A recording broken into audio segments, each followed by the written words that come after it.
I went home and I used, I think it was Free Code Camp, and I made like a picture of a cat appear in a browser tab. And I was like, what? This is magical. This is so fun.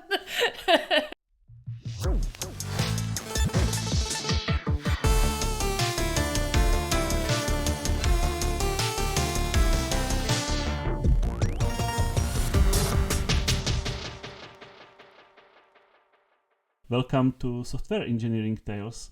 I'm happy that you could make Yeah, it. super happy to be here. Thanks so much for having me. Yeah, on this show I talk with various people from software, with software engineering background, and the first thing that I usually ask is, tell me something about your current role. Yeah, so right now I work for a software agency.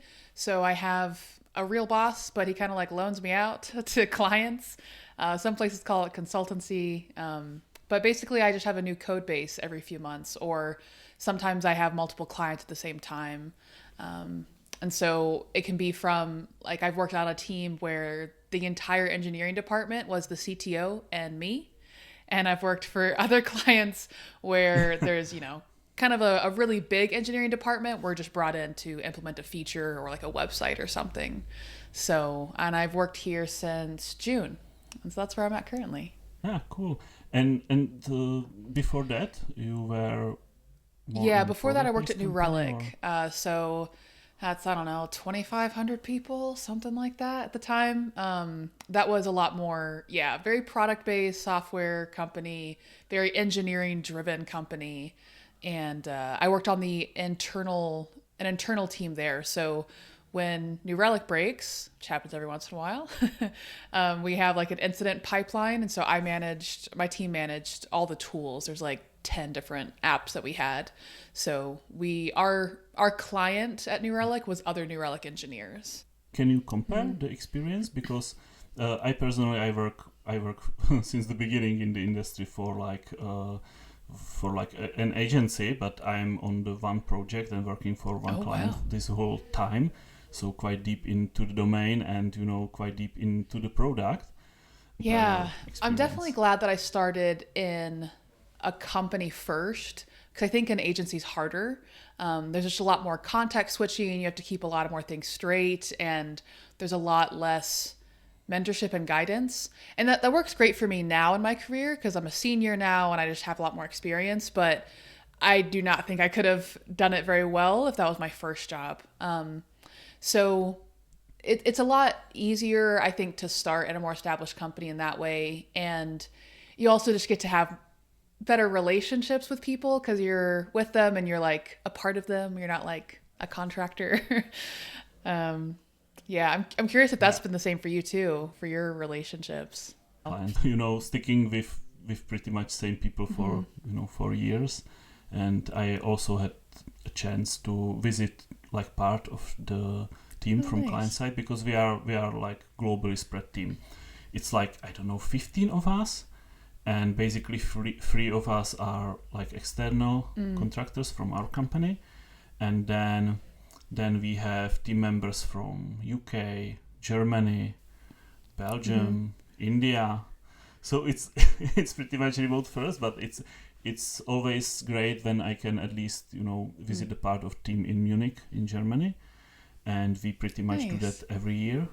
So that's cool, and it can push the collaboration to the whole new level. That's awesome. Yeah, because I've actually never met anyone that I've met through work. I've never met them in real life. So maybe they're all algorithms and AI. I don't even know. I have no proof. Yeah. I mean, I enjoy it. I'm not complaining. Right? I love my remote life, but I've never.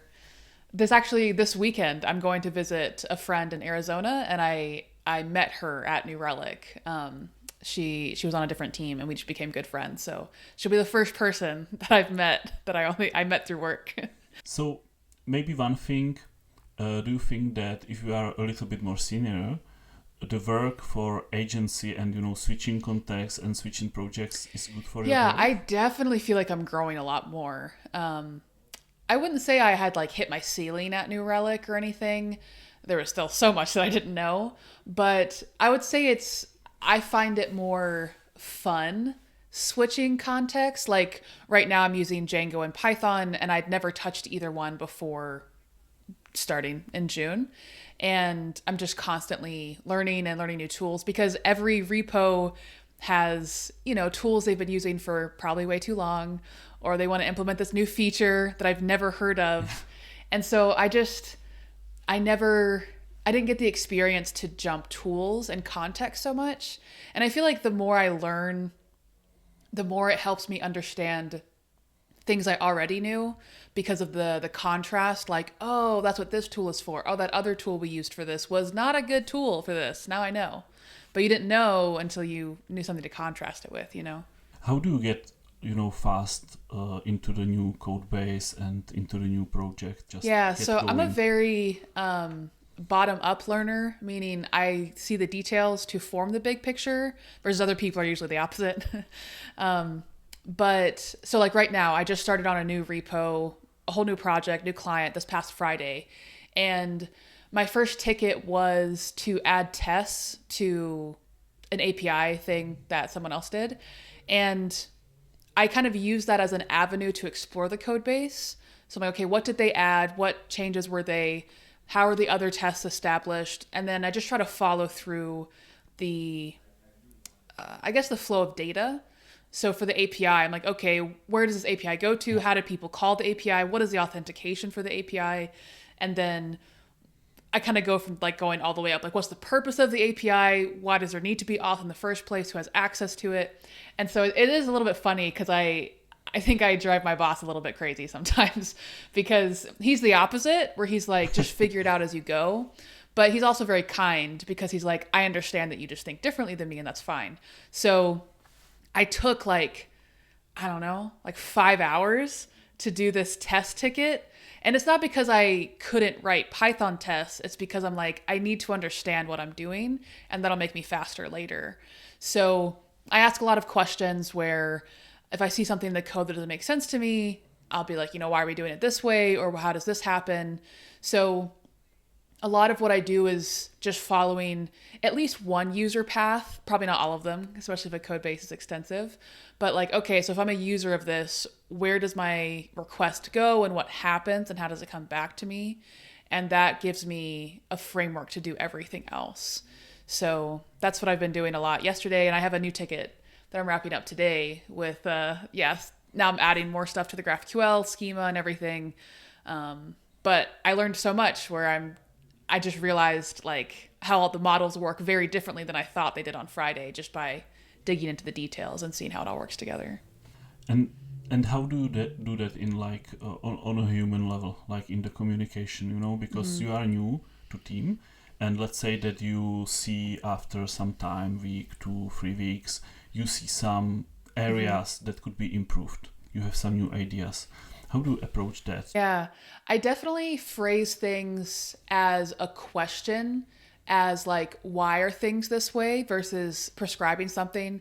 I think what helps me with that is on my team in New Relic, we would have people come in sometimes, new people to our team or to other people's teams, and they would just come in and be like, oh, why are you guys doing it this way? You need to do this, this, and this, and this, and this.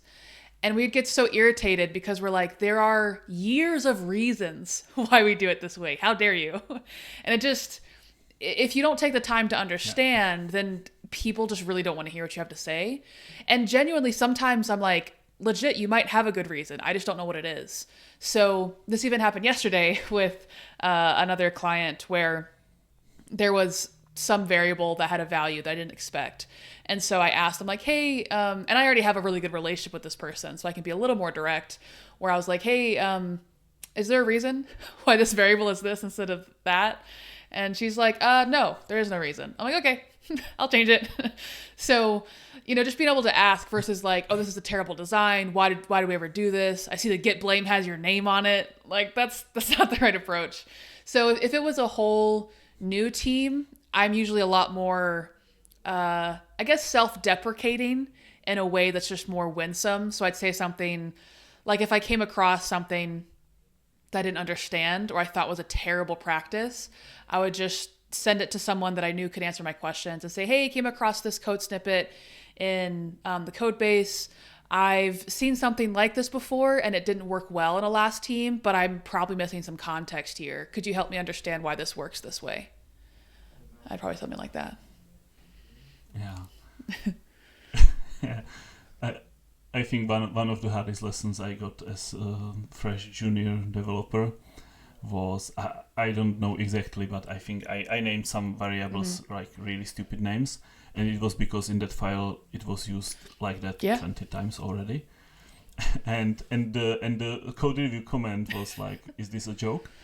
And I reached out to the colleague who wrote it, and he said, like, if someone does something 20 times, it doesn't mean that it's right. And I feel like that's hard though, because it really depends. I've had the opposite happen where I try to improve something and they're like, yeah, I hear you, you cute little upstart, but match convention. And I'm like, well, okay. So it depends on the team, because sometimes they want innovation and improvement. Other times they're like, just shut up and do what we always do. Yeah, definitely. And you need to find the right balance. But forming those relationships definitely paves the way to even improve anything, for sure. Yeah. Let's get a step back. And I'm really curious how you got into this industry. When did you decide, okay, I'm going to be, software engineer? So I decided that, well, I would say it was a slow decision. I would say the possibility crossed my mind in 2019.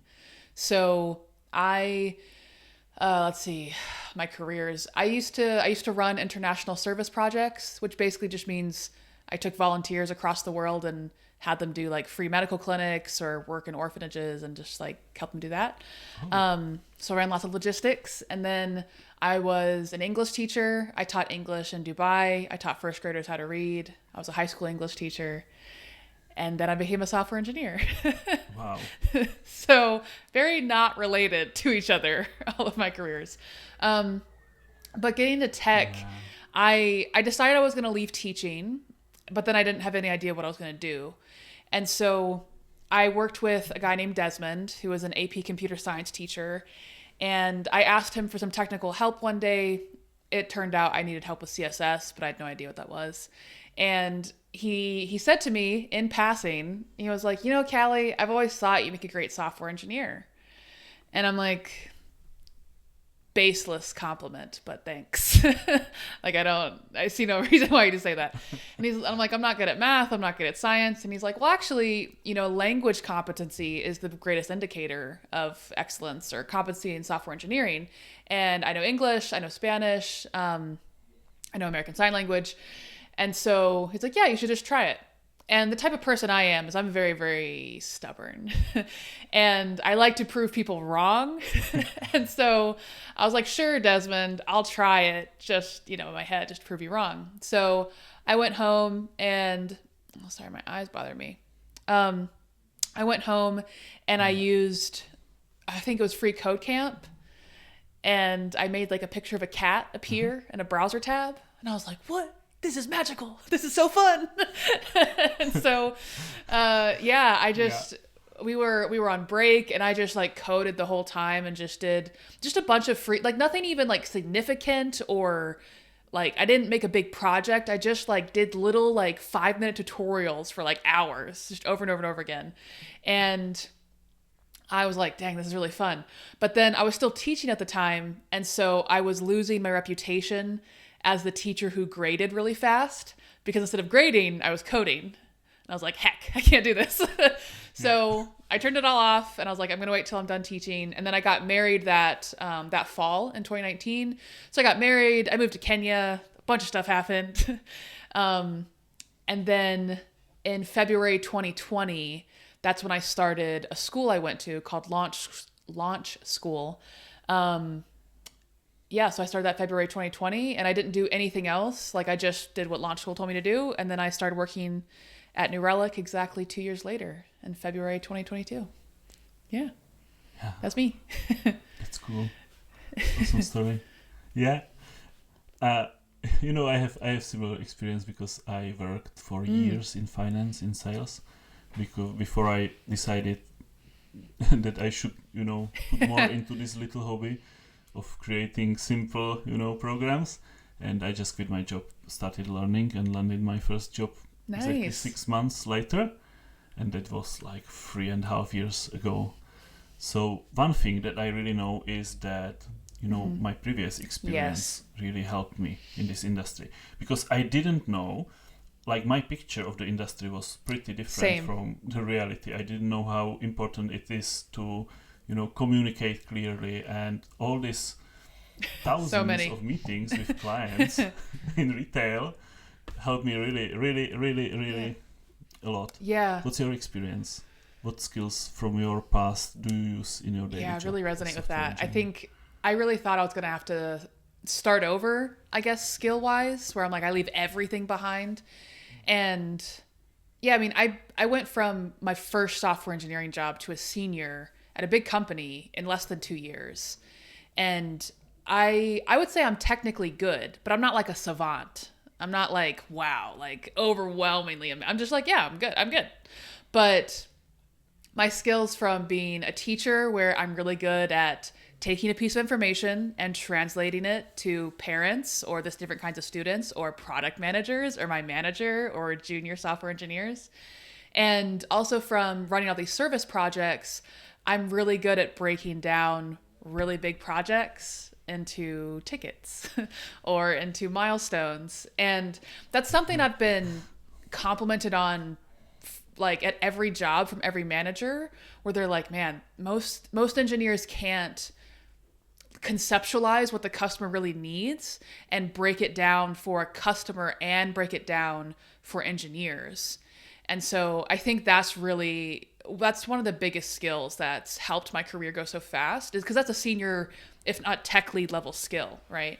And I think also communication. Like I get that's why I talk about communication on LinkedIn all the time, because I've found that becoming, I don't know, friends or just good terms with your manager is so important. The seniors, just everyone on your team, just having good relationships, it just makes your whole life easier. But a lot of people don't know how to do that.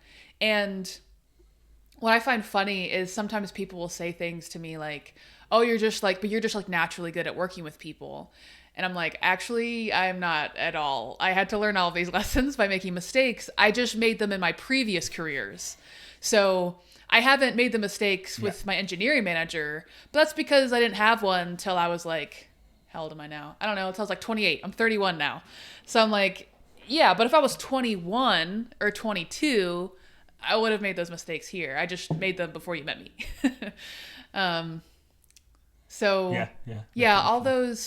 All those mistakes, communication, learning to give and receive feedback, learning to work with someone whose communication pattern is offensive to you or just totally different than yours, knowing how to make your superiors respect you and trust you. Yeah, that stuff is transferable no matter what career you have. Do you remember still like your very beginnings as junior dev? What was the hardest thing for you? I was very fortunate on my first team. I landed on a very, very affirming, kind, supportive team. Like abnormally, like it's weird how nice they were. So a lot of my struggles because of that were very internal. I'm a very type A perfectionist type of person. And so I had very, very high and unrealistic standards for myself. And, you know, before being a software engineer, I kind of stuck to the things that were easy to me. Like English reading and writing, very easy to me. Like I can crank out a 10-page paper in 2 hours. No worries. Like it's very easy.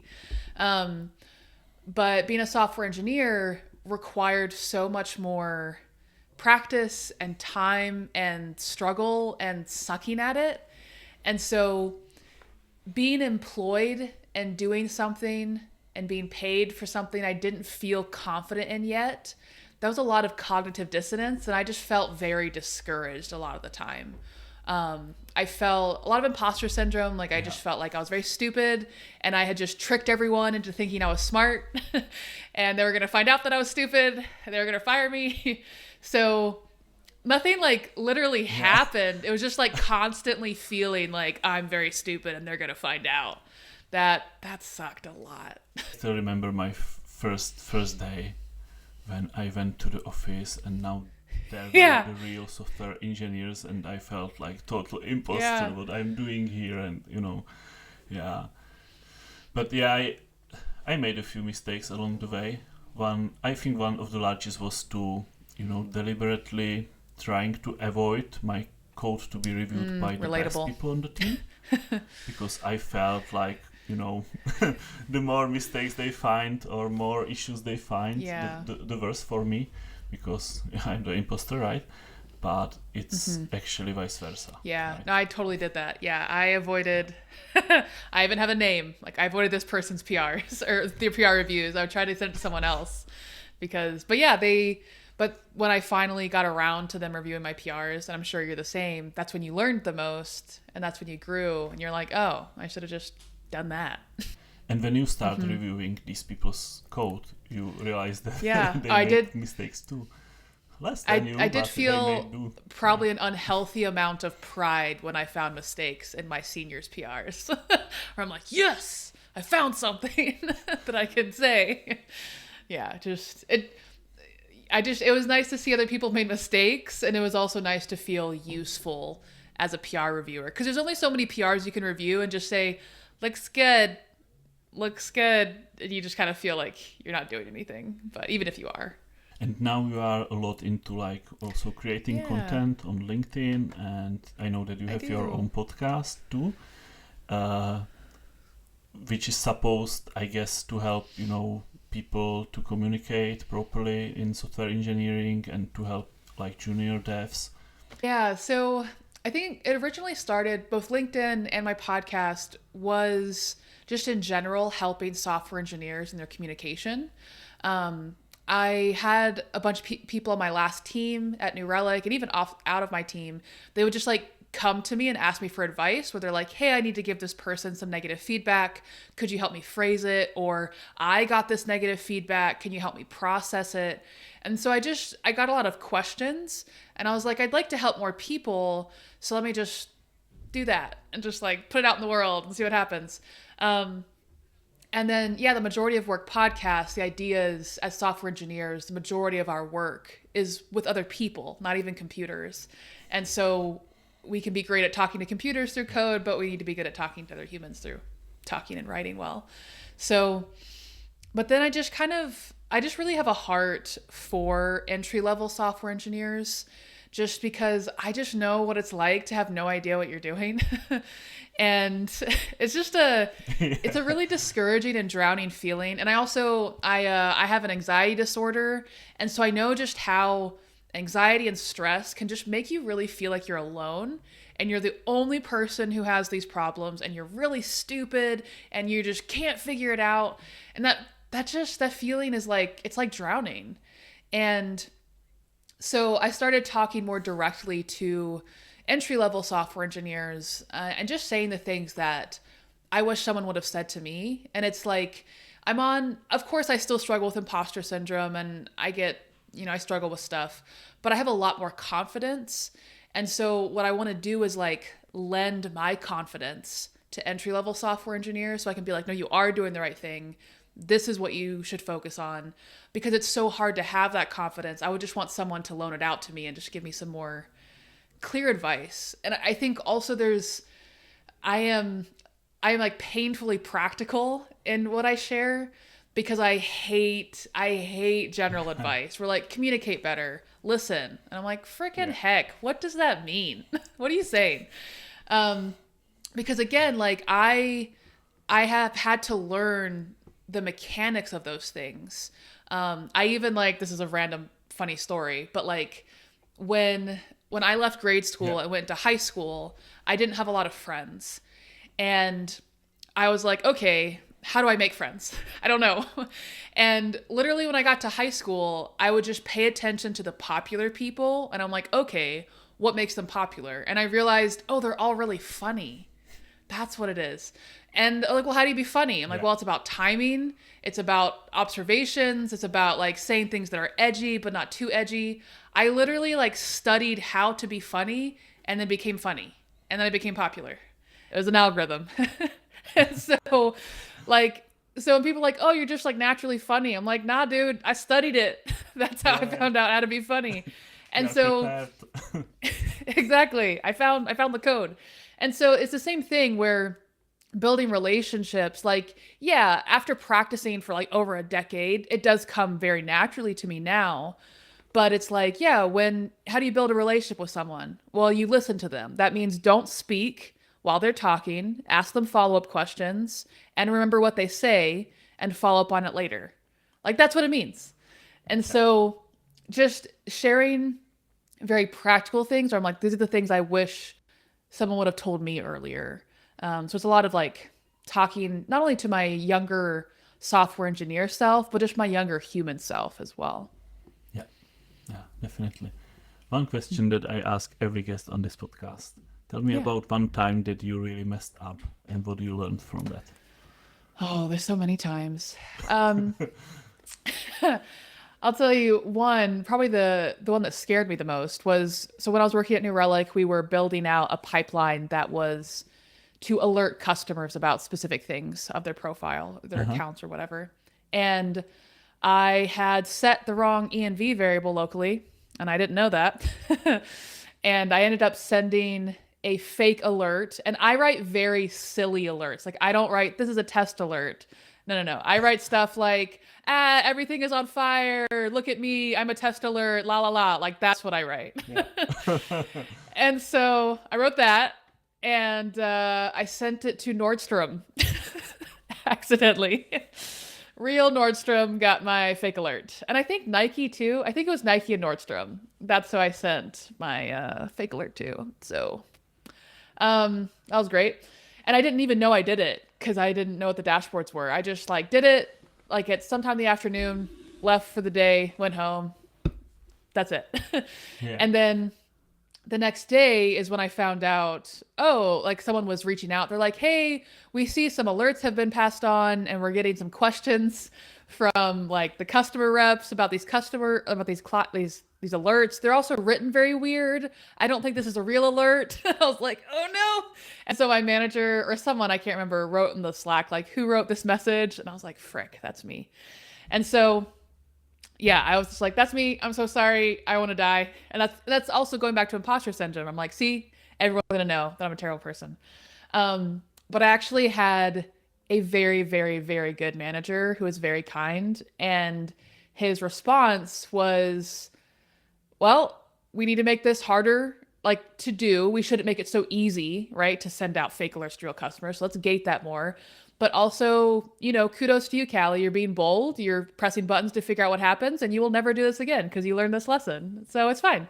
I'll take care of it. And I'm like, it's so beautiful. Thank you. Yeah. So he talked to his manager. He talked to the customer reps, and he just smoothed it over for me, which was so kind.